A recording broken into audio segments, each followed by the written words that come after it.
Hello everyone.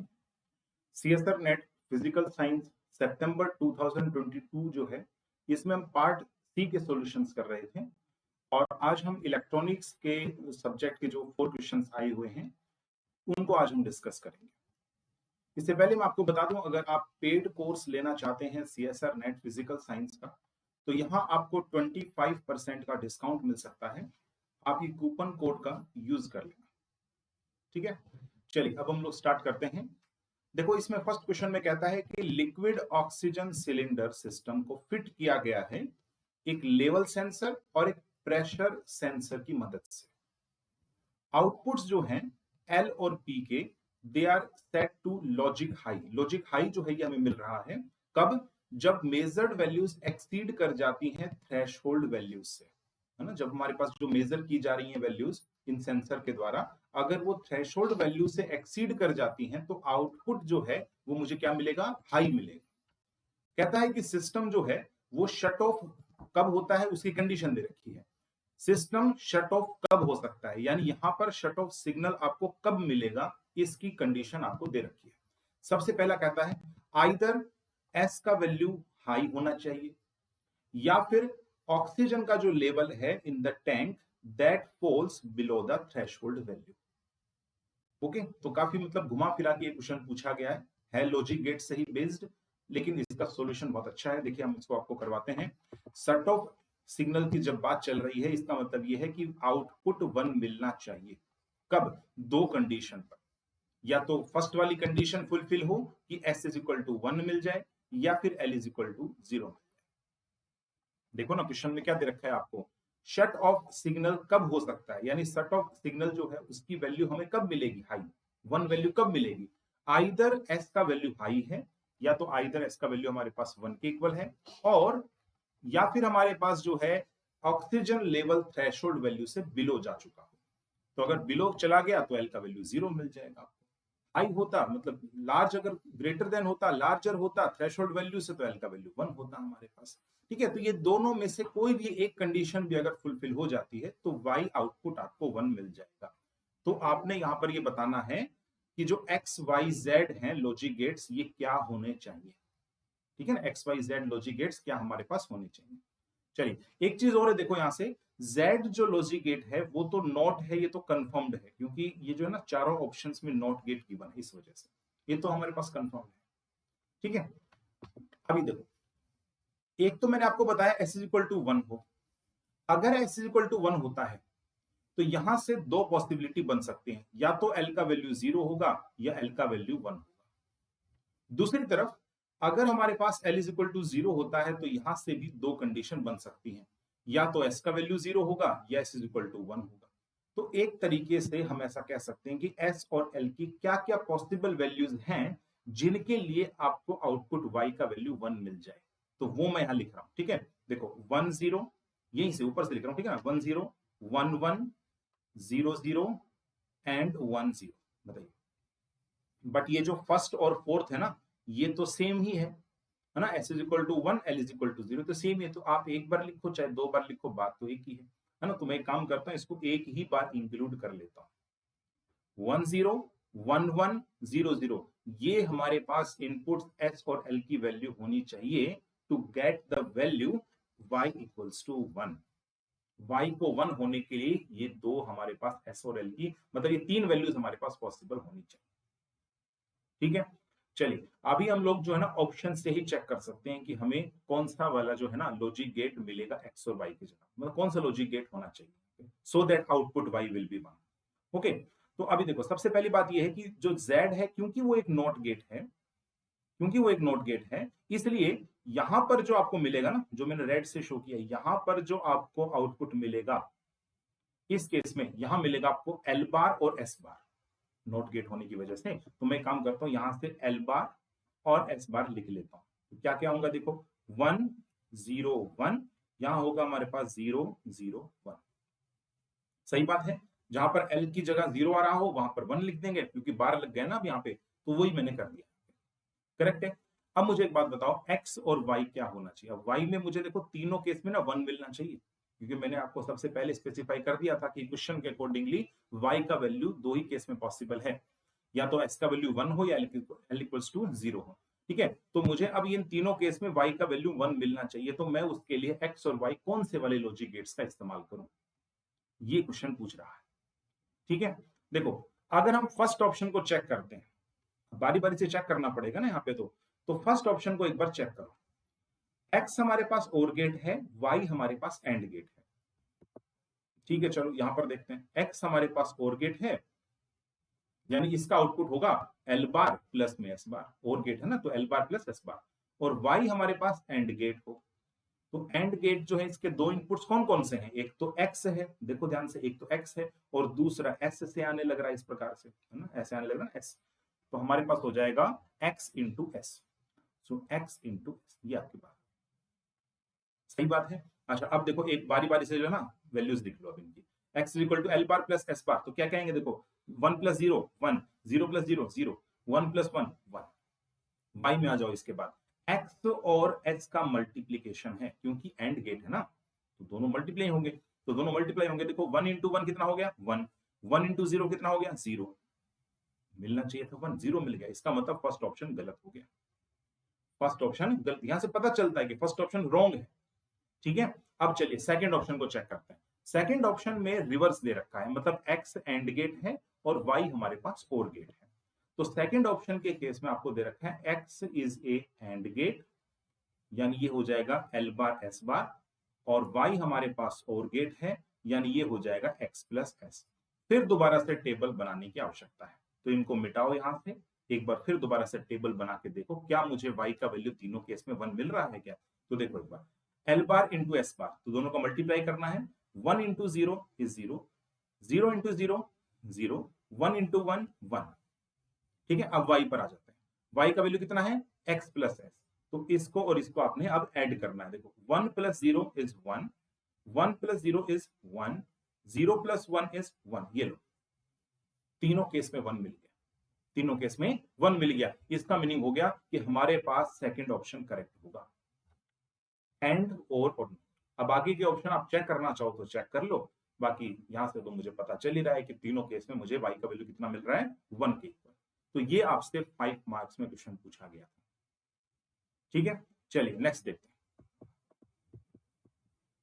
देखो ये next question है, कहता है high frequency signal Vm sin omega T को अप्लाई किया जाता है एक पैरेलल प्लेट डिफ्लेक्टर से, है ना, पैरेलल डिफ्लेक्टर प्लेट्स जो है ना, उनसे हमने जो है कनेक्ट कर दिया एक वोल्टेज सिग्नल इनपुट के अंदर, जिसकी वैल्यू है Vm sin ओमेगा टी। अब जब एक इलेक्ट्रॉन बीम को पास किया जाएगा डिफ्लेक्टर के through along the central line, तो बेस्ट ग्राफ कौन सा होगा जो इंटेंसिटी ऑफ बीम को रिप्रेजेंट करेगा through the circular aperture capital D. ये रहा सर्कुलर अपर्चर। ठीक है, देखो इजी क्वेश्चन है। पैरेलल प्लेट डिफ्लेक्टर के बारे में आपने जो है स्टडी किया होगा सीआरओ के अंदर भी, कैथोड रे ऑस्किलोस्कोप, वहां पर भी हम लोग जो है हॉरिजॉन्टल डिफ्लेक्शन प्लेट और वर्टिकल डिफ्लेक्शन प्लेट्स की बात करते हैं, और फोटोग्राफिक प्लेट के ऊपर इलेक्ट्रॉन बीम आकर के स्ट्राइक करता है और हमें इमेज जो है वो मिल जाती है ना। तो अभी यहां पर देखो कैपेसिटर की प्लेट्स हैं, अगर ये वोल्टेज 0 होता है तो कैपेसिटर की प्लेट चार्ज नहीं होंगी। अगर कैपेसिटर की प्लेट्स चार्ज नहीं होंगी तो जो भी इलेक्ट्रॉन बीम हम पास करेंगे वो स्ट्रेट निकल जाएगी इस सर्कुलर अपर्चर डी से, है ना, पास निकल जाएगी स्ट्रेट, है ना। अगर स्ट्रेट निकल जाएगी तो जितने भी इलेक्ट्रॉन्स है वो मैक्सिमम पास होंगे। मैक्सिमम पास होने का मतलब है कि इंटेंसिटी हमें सबसे ज्यादा मिलेगी। तो एक बात तो समझ में आती है कि अगर इनपुट का वैल्यू 0 हो जाता है तो हमें इंटेंसिटी मैक्सिमम मिलेगी, क्योंकि उस केस में इलेक्ट्रॉन बीम जो है कोई किसी प्रकार का डिफ्लेक्शन सफर नहीं करेगी, बिकॉज कैपेसिटर की प्लेट्स जो है वो चार्ज ही नहीं है। ठीक है, लेकिन इन पॉइंट्स के अलावा जहां पर आपको इनपुट 0 मिल रहा है ना, इसके अलावा ये जो कैपेसिटर प्लेट्स हैं या डिफ्लेक्शन प्लेट्स हैं ये चार्ज होंगी, डिस्चार्ज होंगी। ठीक है, जिसकी वजह से हमारे पास इलेक्ट्रोस्टैटिक डिफ्लेक्शन होगा, है ना, इस टाइप से ना इलेक्ट्रोस्टैटिक डिफ्लेक्शन होगा। और इलेक्ट्रोस्टैटिक डिफ्लेक्शन होने के कारण जो इलेक्ट्रॉन बीम है वो हमारे पास जो है जितने पहले इलेक्ट्रॉन्स जा रहे थे सर्कुलर अपर्चर डी में से वो अब कम हो जाएंगे। अगर वो कम होंगे तो इंटेंसिटी भी मिनिमम मिलेगी आपको। ठीक है, तो अब वो पॉइंट्स पता करने हैं आपने जहां पर इनपुट आपको 0 मिल जाए। तो ध्यान से देखेंगे, इनपुट 0 आपको तब मिलेगा जब साइन ओमेगा टी 0 हो जाए, और साइन ओमेगा टी जीरो कहां पर होता है, साइन एन पाई पर, यानी कि ओमेगा टी का वैल्यू कितना हो जाए, एन पाई के इक्वल, यानी ओमेगा टी अपॉन पाई कितना हो जाए, एन के इक्वल। तो 0, 1, 2, 3 एंड सो ऑन, ये वो पॉइंट्स हैं जहां पर आपको इंटेंसिटी मैक्सिमम मिलेगी। ठीक है, इसके अलावा मिनिमम। तो खुद से देख लो एक बार कौन सा ऑप्शन मैच कर रहा है। तो ऑप्शन नंबर 1 जो है वो करेक्टली मैच कर रहा है, क्योंकि यहां पर आप देखो 0, 1, 2, 3, 4 पर आपको इंटेंसिटी मैक्सिमम मिल रही है और बाकी पॉइंट्स पर मिनिमम। ऐसा होना चाहिए, मिनिमम इसलिए मिलेगी क्योंकि इलेक्ट्रॉन्स तो रिफ्लेक्ट कर जाएंगे, तो आपको मिलेगा क्या डिफ्लेक्शन इसमें, अपर्चर डी पर कुछ नहीं मिलेगा, इंटेंसिटी मिलेगा नहीं आपको। करेक्ट है, तो ये हमारा क्वेश्चन था, इजी क्वेश्चन था, 5 मार्क्स में आपसे पूछा गया। नेक्स्ट देखते हैं। अच्छा, इस देखो, इस क्वेश्चन में हमें गिवन है कि एम्पलीफायर है जिसका वोल्टेज गेन 40 डेसिबल्स है। अब वोल्टेज गेन विदाउट फीडबैक आपको दे रखा है जो इलेक्ट्रॉनिक सर्किट में यूज किया जा रहा है। तो ओपन लूप गेन का वैल्यू डेसिबल्स में दे रखा है 40 dB। और डेसिबल में कैसे रिप्रेजेंट करते हैं गेन को, 20 log V not by VI, ये हमारे पास वैल्यू होती है। तो थोड़ा सा इसको सोल्व करते हैं। देखो ये डेसिबल्स में है ना, तो दिस इंप्लाइज दैट ये 2 पर कैंसिल आउट हो जाएगा, इसका बेस 10 है, इसलिए V नोट बाय VI का वैल्यू हो जाएगा 10⁻², यानी कि 100। करेक्ट है, ये ओपन लूप गेन का वैल्यू है। देखो वो डेसिबल्स में था, बस ये डेसिबल में नहीं है, ये 100 वैल्यू है। आगे कहता है कि नेगेटिव फीडबैक सर्किट की सहायता से 1/40 जो पार्ट है इनपुट का, वो एम्पलीफायर को फेड किया जाता है। ठीक है ना, तो नेगेटिव फीडबैक जो है वो अप्लाई किया गया है, और फीडबैक फ्रैक्शन कितना है, फीडबैक फ्रैक्शन को बीटा से रिप्रेजेंट करते हैं, रिमेंबर, ठीक है ना, जिसका वैल्यू है 1/40। और आपसे पूछा है कि नेट गेन एम्पलीफायर का, यानी क्लोज्ड लूप गेन आपसे पूछा जा रहा है। ठीक है, तो अब इनके बीच का रिलेशन आपको पता होना चाहिए। So the relation will be closed loop gain is equal to open loop gain divided by 1 plus beta, and यहां पर हो जाएगा मेरे पास गेन ओपन लूप गेन। ठीक है ना, ये हमारे पास वैल्यू होती है। ठीक है ना, ACL is equal to A upon 1 plus A beta. Correct है, ये वैल्यू हमारे पास होगी। अब बस सारी की सारी जो भी आपको वैल्यूज दे रखी है ना, वो यहाँ पर पुट कर देंगे। ओपन लूप गेन 100 दे रखा है, प्लस में यहाँ पर फीडबैक फ्रैक्शन 1/40 दे रखा है, इनटू में हो गया 100। तो इसको आगे सोल्व करें तो आ जाएगा 100 डिवाइडेड बाय 1 प्लस में 5 डिवाइडेड बाय 2। देख लो एक बार, ये इससे कैंसिल आउट हो गया, ये 2 पर और ये 5 पर, और यहां से आ गया 100 इंटू 2 डिवाइडेड बाय 7, यानी 200/7। तो बस ये आंसर है इसका, 200/7। This is the closed loop gain. लेकिन क्योंकि आपसे क्वेश्चन के अंदर डेसिबल्स में पूछ रहा है, डेसिबल्स में पूछ रहा है ना, तो यहां पर आपको अगेन फिर दोबारा से एक्सप्रेस करना पड़ेगा डेसिबल्स के अंदर यूजिंग दिस फॉर्मूला। तो क्लोज्ड लूप गेन का वैल्यू हो जाएगा 20 log, and then we have this closed loop gain 200/7। अब ये आंसर है ना डेसिबल्स में आ जाएगा, और इसका जो है आप वैल्यू कैलकुलेट कर लेना कैलकुलेटर की सहायता से, तो आपके पास आंसर आ जाएगा। ठीक है, 200/7 करके फिर उसका लोग ले लेना और उसको 20 से मल्टीप्लाई कर देना, आपका आंसर जो है हमारे पास आ जाएगा। ठीक है, तो मैं आपको आंसर बता देता हूं, जो आप सोल्व करेंगे ऑप्शन नंबर 3 मैच करता है, मतलब 29 डेसिबल्स के अराउंड इसका आंसर आ रहा है। ठीक है, जब मैंने सोल्व किया इसका 29 डेसिबल्स था, आप भी एक बार करके देख लेना, 29 डेसिबल्स इसका आंसर आ जाए। चलिए लास्ट क्वेश्चन है। देखो लास्ट क्वेश्चन जो है ना वो थर्मल नॉइस पर पूछ रहा है। एक रिसीवर जो ऑपरेट हो रहा है 27 डिग्री सेल्सियस पर, जिसका इनपुट रेजिस्टेंस 100 ओम है, तो आपने बताना है कि इनपुट में थर्मल नॉइस वोल्टेज कितना मतलब आएगा हमारे पास रिसीवर के लिए, जिसका बैंडविड्थ 100 किलोहर्ट्ज है। देखो एक बात समझें, थर्मल नॉइस, ठीक है, यहां पर मैं वर्ड्स लिख रहा हूं, ठीक है ना, नॉइसेस बहुत सारी टाइप्स की होती हैं, मैं जरूर आपको रिकमेंड करूंगा एक बार आप जरूर स्टडी कर लें। ठीक है ना, देखो थर्मल नॉइस, जॉनसन नॉइस और व्हाइट नॉइस, ठीक है ना, ये तीनों एक ही टाइप है। ओके, एक ही टाइप है। अब ये नॉइस क्यों प्रोड्यूस होती है मैं उसके बारे में आपको बताता हूं। देखो एक्चुअल में क्या होता है कि जब टेम्परेचर, थर्मल रूम टेम्परेचर की बात करते हैं ना हम लोग, तो रूम टेम्परेचर की जब बात चलती है तो इलेक्ट्रॉन्स फ्री हैं, रेंडमली मूव कर रहे हैं ना मूव। अब मान लो थोड़ा सा भी टेम्परेचर इंक्रीज हुआ, या चलो रूम टेम्परेचर की बात कर लो, तो इनके पास तो एनर्जी है ना इलेक्ट्रॉन्स के पास, तो वो रेंडमली मूव कर रहे हैं। तो क्योंकि इनका रैंडम मोशन है इलेक्ट्रॉन्स का, तो करंट में, क्योंकि मोशन होने के कारण जो करंट होगा, तो करंट में कुछ रैंडम फ्लक्चुएशन हो सकती है, इवन वोल्टेज में भी हो सकती है रैंडम फ्लक्चुएशंस। इसी को बोला जाता है थर्मल नॉइस, जिसको नाम दिया गया है second one is Johnson noise. White noise इसलिए इसको इसलिए बोला जाता है बिकॉज ये हर टाइप की फ्रीक्वेंसी जनरेट कर सकता है, हर टाइप की, इसलिए इसको व्हाइट नॉइस कहा जाता है। ठीक है, अब जो हमारे पास थर्मल नॉइस वोल्टेज है उसका फॉर्मूला आपने याद रखना है। The formula will be, thermal noise voltage को एक काम करते हैं, एनटी से रिप्रेजेंट कर दूं, है ना। Thermal noise is equal to, voltage भी है तो चलो वी एन टी से रिप्रेजेंट कर दो, वी टी एन से रिप्रेजेंट कर दो, थर्मल नॉइस वोल्टेज, ठीक है, is equal to under root में 4 K T delta F into capital R. ये फॉर्मूला आपने याद रखना है, क्योंकि एक बार पहले भी सीएसआर नेट में क्वेश्चन ऐसा पूछा गया इस फॉर्मूले पर बेस्ड, तो आप याद रख लें इस फॉर्मूले को। देखो ये बोल्ट्जमैन कांस्टेंट है, तो वैल्यू में एक एक करके पुट करता हूं, ठीक है ना। 4 इंटू में बोल्ट्जमैन कांस्टेंट का वैल्यू होता है 1.38 इंटू 10⁻⁻23। टेम्परेचर 27 डिग्री सेल्सियस है, इसमें 273 ऐड करेंगे, आ जाएगा 300 केल्विन। बैंडविड्थ गिवन है 100 किलोहर्ट्ज, 100 किलो का मतलब हो गया, किलोहर्ट्ज का मतलब हो गया 1000, एंड इसके बाद रेजिस्टेंस हमें दे रखा है 100 ओम। ये अगर आप वैल्यू सोल्व कर लेते हैं आपके पास आंसर आ जाएगा। ठीक है, देखो ये 4 रूट लगा हुआ है ना, तो ये तो 2 आ जाएगा बाहर, अंडर रूट में आ जाएगा 1.38, इनटू में आ जाएगा 3, 10⁻⁻23 प्लस में।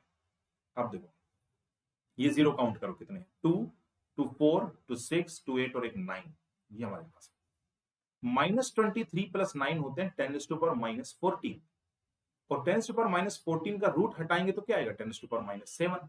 तो आपके पास आ रहा है 2 इंटू में रूट में, अब देखो ये जो 3 इंटू 1.38 है ना, लगभग, है ना, अप्रोक्सीमेटली मैं बात करूं तो ये 4 के अराउंड ही आएगा। अब इसको सोल्व करके देखना, अराउंड 4 के इक्वल आएगा, इसलिए क्लोजेस्ट आपसे पूछा गया आंसर, क्लोजेस्ट पूछा जा रहा है इस वजह से। ठीक है ना, तो 4 आ जाएगा, एंड इंटू में 10⁻⁻7 तो आ ही रहा था इतना वोल्ट।